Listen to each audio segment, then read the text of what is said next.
গতকাল যেখানে আরাবুল ইসলামের গাড়িতে হামলার ঘটনাস্থল থেকেই উদ্ধার তাজা বোমা। শনিবার রাতে বাড়ি ফেরার পথেই পোলেরহাট থানার ওড়িয়াপাড়ায় এক যুবকের আরাবুলের গাড়ি থেকে লক্ষ্য করেই হামলা চালায়। বোমাবাজি থেকে ইট পাটকেল ছুড়ে ভেঙে ফেলা হয় গাড়ির কাঁচ।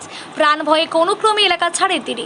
এবার সেই ঘটনাস্থলে একাধিক তাজা বোমা পড়ে থাকতে দেখেন স্থানীয়রা।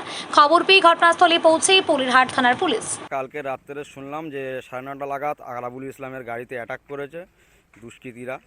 ঠিক আছে, তারপরে গাছের গোড়ায় ওষুধ দিতে আসলো বা গাছ পরিষ্কার করতে হলো, গাছ কাটতে আসলো। তারা এসে দেখতে পেলো, খবর দিল। আমরা 3 মাথার মনে খেলাধুলো করছিলাম, গ্রামের ছেলেপিলেরা সেখানে গিয়ে বললো ওখানে বোম পড়ে আছে। এসে দেখলাম এখানে 3 পিস বোম পড়ে আছে।